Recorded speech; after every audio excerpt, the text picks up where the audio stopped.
Wednesday, January 15th.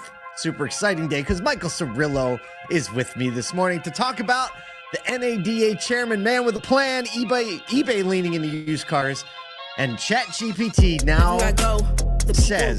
they say they have task management. Okay. I tried it. Underwhelming. I'll give you my report later. So I just found out as we were just jamming before the show that you wake up at 4 something every day. Yeah. And I wish I could say that's strategic. That's the inner club. Hey, anybody that's over 40 will understand the primary reason why I wake up that early.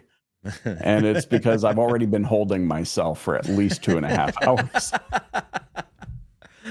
But you think about this industry is full of early risers, right? It's 9. Yeah.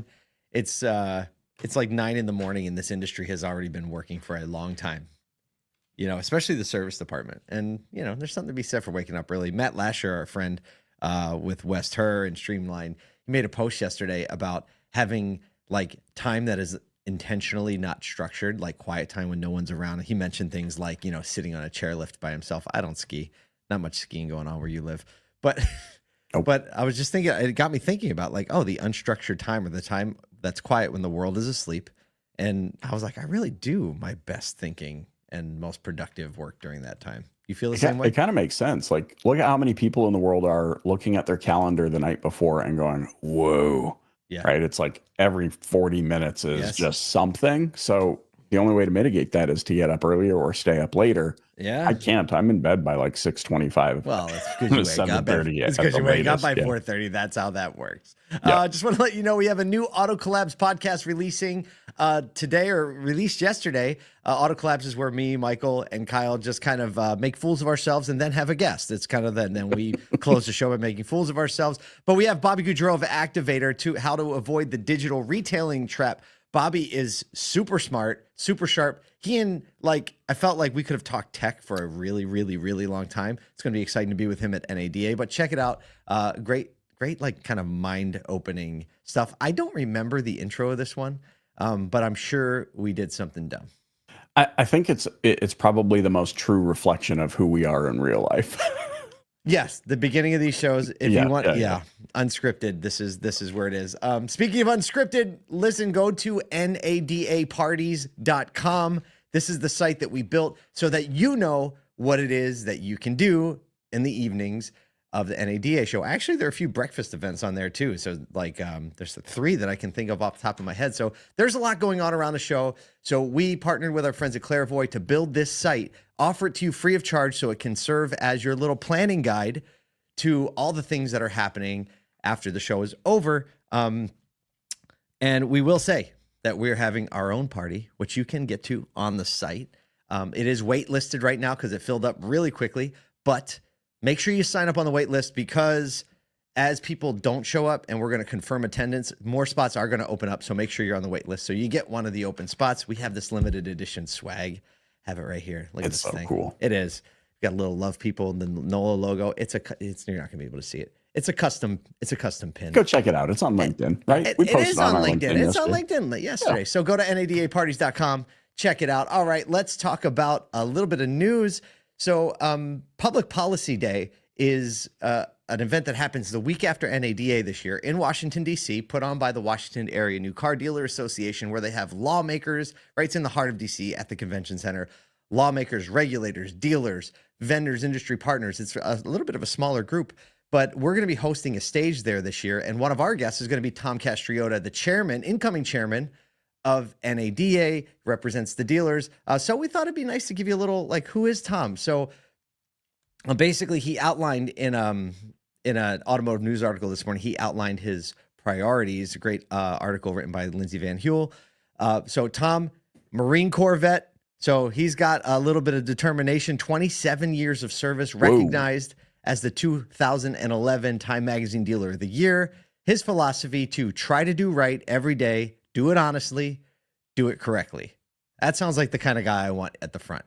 This is, and by the way, there's a little nugget here. I didn't know this until I started working with my pal Emer, who's a Marine Corps veteran, who did 20 years and then retired. Apparently, I didn't know this because I'm from Canada. 20 years is considered a full career. Yeah, in the military. Yeah. So Tom was like, hey, I'm going to do a full career and then 7, and then build another career and where they make me the leader. Yeah. Yeah. So that's pretty phenomenal. That's amazing. Put that picture back up. I didn't get a good look at that. Look at that.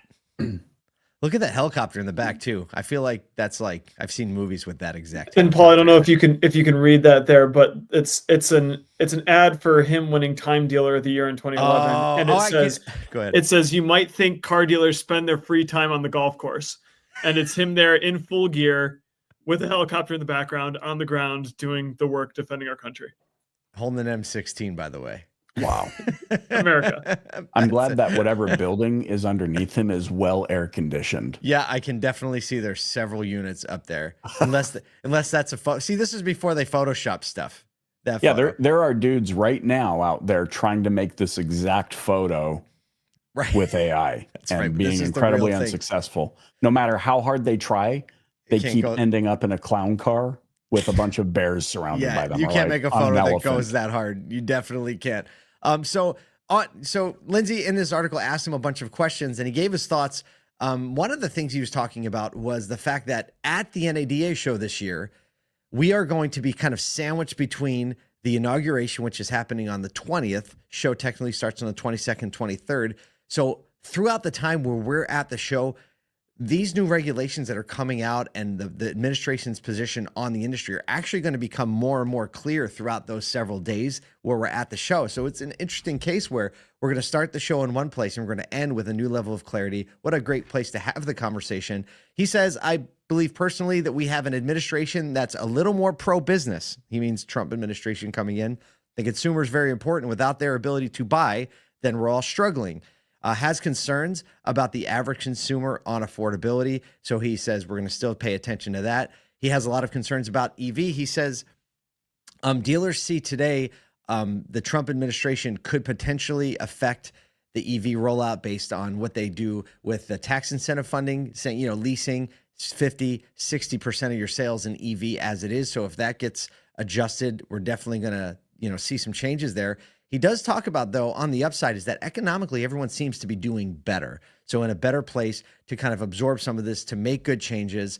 He talks about day supply and his concerns there. He talks about the CARS rule, saying President Trump's indicated already he's going to appoint, who he's going to appoint as the federal FTC chair. And so it'll go to the Republican side as 3-2. And when you take the degree of oversight the FTC was doing under the CARS rule, what they were doing, he's saying, wasn't going to benefit the consumer, nor was it going to benefit the dealer. So he said what they're doing has no basis of doing what they're proposing they're doing, which is helping the consumer have a better thing.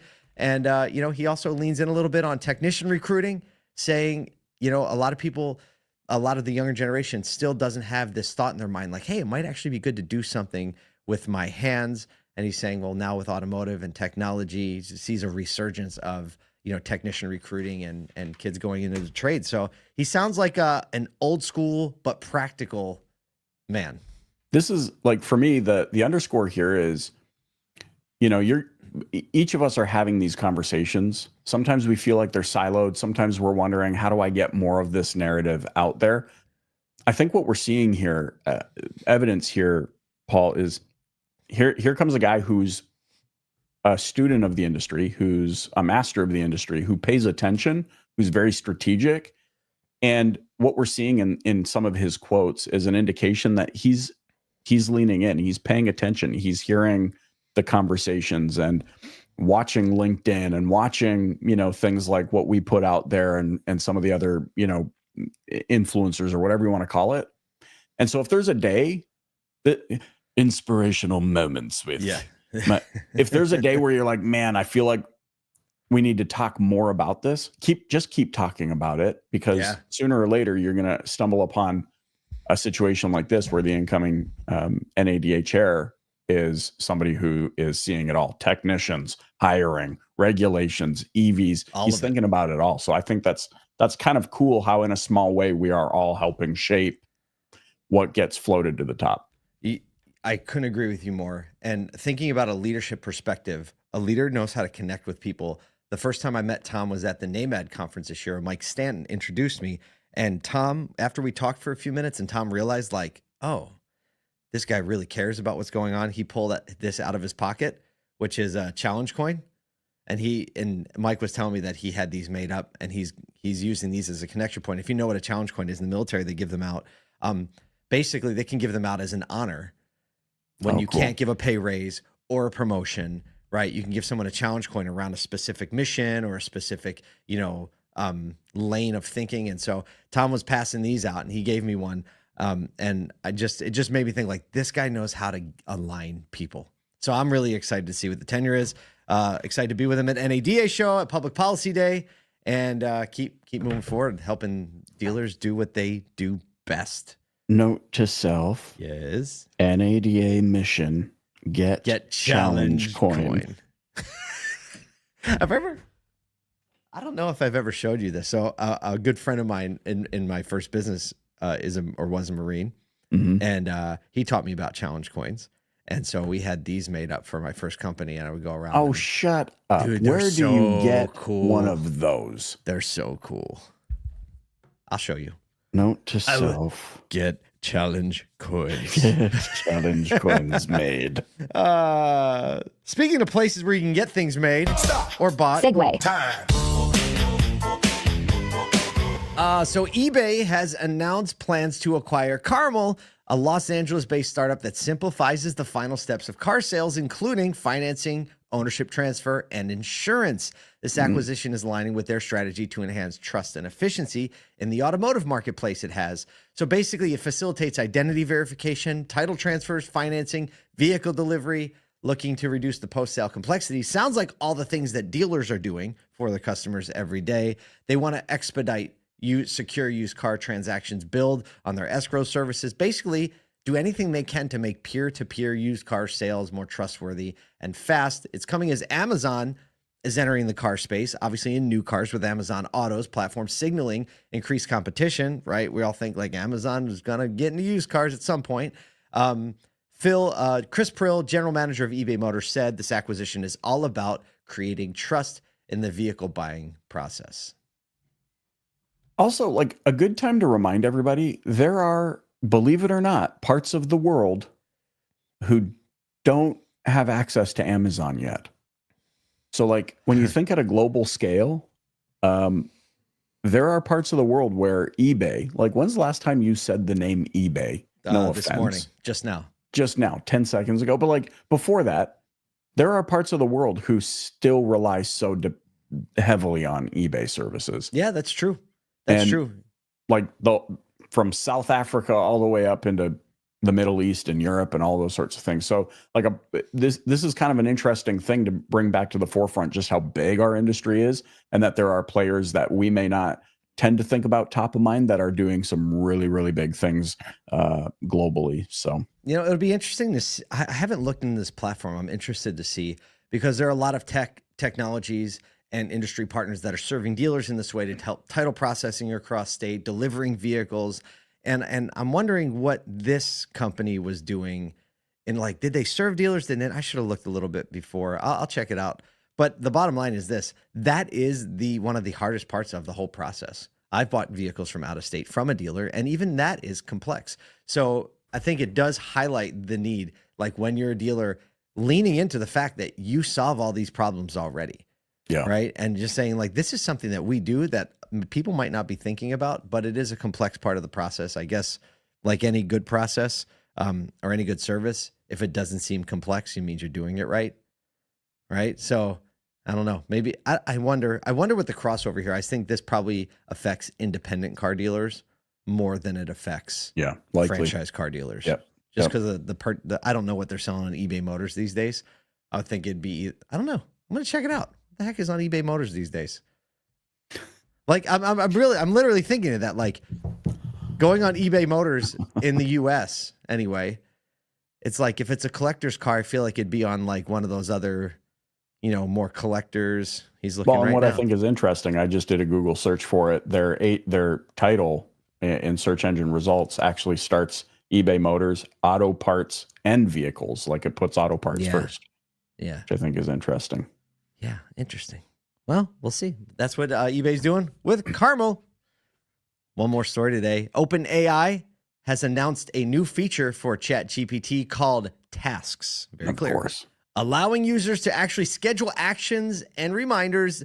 The feature currently in beta aims to position ChatGPT as a digital assistant for Plus, Team, and Pro subscribers. So if you're in the free version, you don't see it show up. Users can schedule up to 10 simultaneous active tasks, daily reminders, updates, specific prompts, either as one-time or recurring events. Basically, they suggest tasks then based on conversations it's having with you, but a user has to approve turning it into a task. They're also developing, and they're calling it agentic, like an agent tool called Operator. Isn't that what they call the guy in the Matrix? Like when you operator, you pick up the phone, Operator, for advanced automation, like taking control of your entire computer, surfing the internet on its own, going and do things and coming back.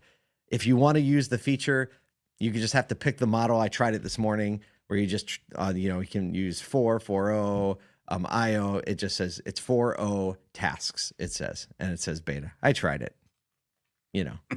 It's delivering my groceries right now. Right now, my kids think I'm home.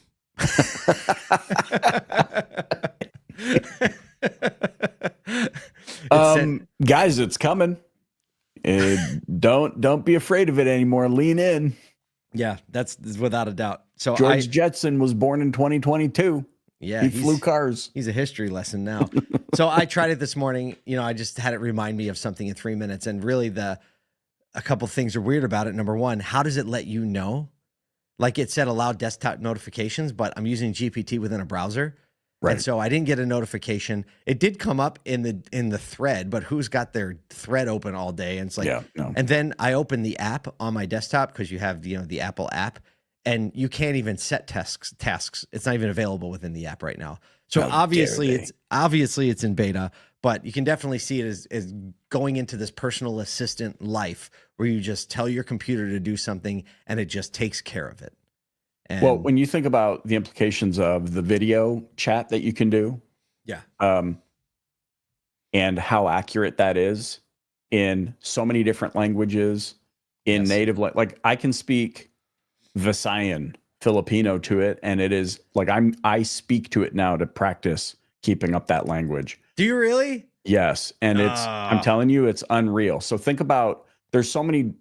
I feel like we are now in an era, like people need to wrap their head around this. I don't know if I'm right here, but this is my thesis. The last 30 years, people have made their living being the one who knew how to do the thing. We are moving into an era of whoever can fix the thing fastest, because knowing how to do the thing, everyone will know how to do the thing. Few of us, like think of. So you're saying not knowing how to do the thing, but knowing how to get the thing done. Yeah, like let's use, if I were an IT guy, why do I get hired? I get hired because I know how to take the cable and I know what the cable is and how to plug it here and put it there. Now I can pull up GPT and say, I need to clean up this mess. What am I looking at? And it's going to be like, well, first of all, you're blah, blah, blah, blah. Or think of plumbers. The majority of the money a plumber makes is knowing how to diagnose the problem, the man hours of getting in there and, I found it. The fix is actually the faster part. Knowing how to. Now, the implication of a leaky pipe under my sink and pulling up GPT and saying, there's a leak. This? What do you see and where could it possibly be coming from? And then that person calling the plumber and saying, I have a leaky gasket under my kitchen sink that I need you to come and replace. Yep. Now it's a 15-minute fix, not a 2-hour. We need to be thinking about that in our space. Well, what are the things that actually don't require the diagnosis anymore? Because we cannot buffer our paychecks in the diagnosis. We're going to have to volume play ourselves if we want to continue doing that discipline. If you don't realize the world is changing, the best way to keep up with that is to hang out with guys who are paying attention to it. We're some of those. Our whole community is paying attention to it. It's just a Wednesday, though. Get out there, take care of the people, and they'll take care of you.